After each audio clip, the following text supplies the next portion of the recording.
Jabuticaba, also known as the Brazilian grape, is a great species for bonsai.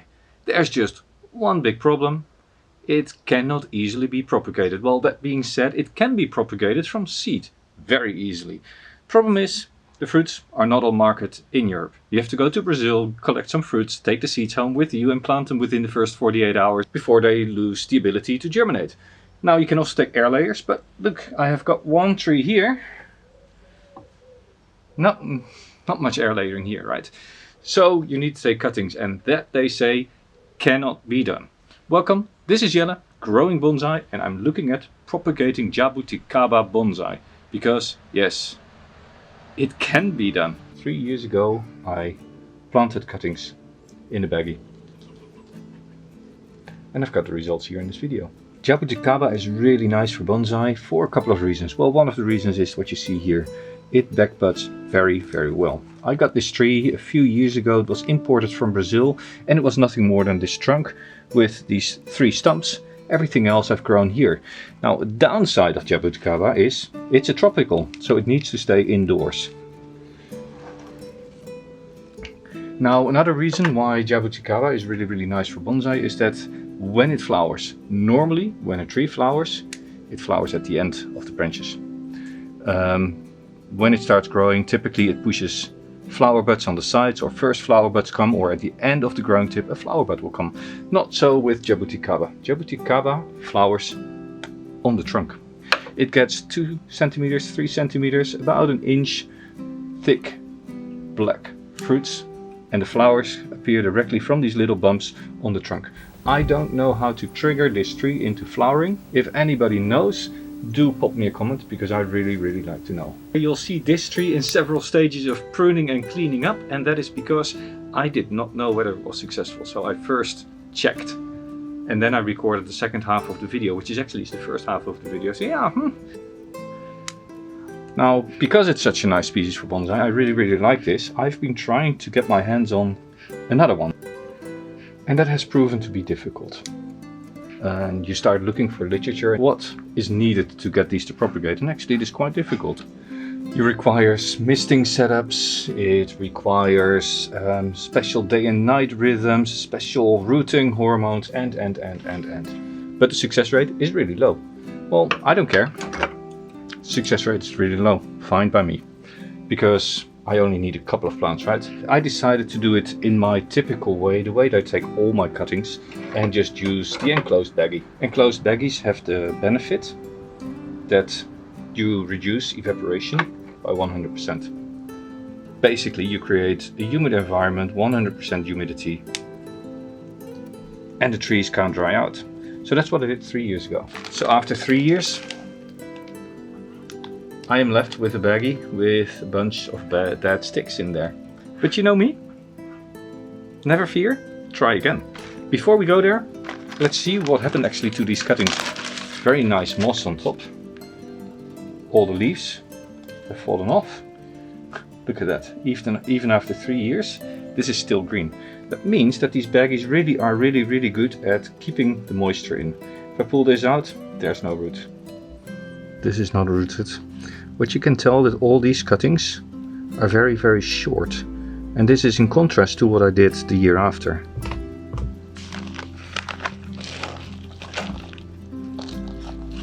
Vermiculite, then a little bit of Kanuma, which is a little bit more acid, which in theory should help with roots, and then my regular substrate at the bottom. 2 years ago I tried again, and as you can see, these cuttings are still green. Now what I did, I took cuttings, basically hardwood cuttings. So let me take one from here. Basically I said, well, this is current year's growth, this is last year's growth, I'm going to clip this off right there. Then I'm taking off a lot of the branches, a lot of the leaves, and I'm left with a cutting like this. Basically, this is just one woody stem with a few growing tips. This I popped into rooting hormone. And the cutting with the rooting hormone, I basically just put in a pot filled with substrate, top layer of vermiculite, and then I put it in a closed plastic baggie. Put that in my windowsill, in a window that sits facing east, so getting early morning sun, and the rest of the day no sun, and it just sat there about 4 or 5 inches over the radiator. So in winter, even though the room was quite cold, it would get a little bit of bottom heat. I don't see any roots at the bottom, but these leaves are from this year, so I have good hopes that these have actually started to root. So what I'm going to do now, I'm going to pull them out, going to check for roots, and after that I'll have to decide how to proceed. But so far so good. This is now 2 years in a baggie, still green, and started to grow in spring. Let's get a bottle, let's get a container, pull these out and see what they look like.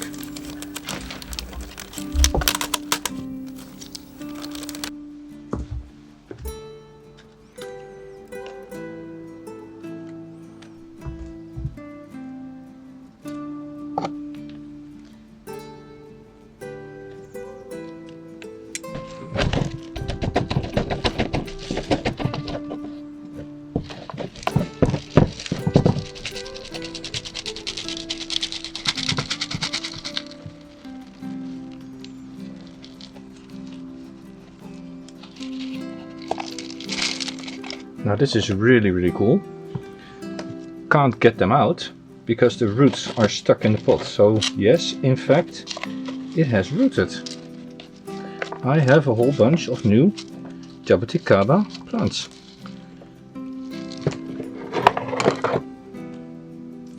And they said it couldn't be done. Look at that. 1 rooted, 2 rooted, 3 rooted, 4 rooted, 5 rooted. If you like this sort of information and you've not subscribed. Now let's look at the substrate. What I did is the bottom layer was pine bark, which I used basically to ensure the substrate doesn't fall through the holes. Then I had a layer of my normal regular substrate. And on top of that I had a little bit of, I think, Kanuma. Yes, this is Kanuma, which is slightly acidic, mixed in with vermiculite. And apparently this has done the trick. One thing that is important to realize is these have been in an enclosed environment for 2 years. So these leaves are used to having 100% humidity. And they are weak. You can see the leaves are very weak. They're not growing much except for this one. So yeah, what I'm going to do is I'm going to just pot them back up in pots like this. I'm going to make 2 of these. I'm going to put those in a baggie, leave the baggie open, and slowly over the next 4 weeks or so, more and more get them out of the baggie so that the plant gets used to lower humidity and maybe has a chance to resprout. I'm going to add quite a bit of fertilizer. Jabuticaba loves fertilizer. These are well rooted. And for substrate, I'm just going to use the substrate that I have here. I'm going to add in a bit of my regular substrate, but this is what they were doing well in. What I also noticed, all the roots are at the bottom of the cutting. And you can see the cuttings are quite long, and most of the cutting, if you put it next to the pot, most of the cutting was actually all the way into the pot. So these were almost touching the pine bark, and maybe that has helped. They were rooting in the normal substrate just above the pine bark. And the pine bark itself, that is where the roots sat. Maybe it helps.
Now if you look at a cut like this one, you can tell here quite well this has almost completely closed over. Even though the branches on the side are still quite modest, this bud should actually go. This is another reason why Jabuticaba is really nice for bonsai. It heals over cuts really, really well.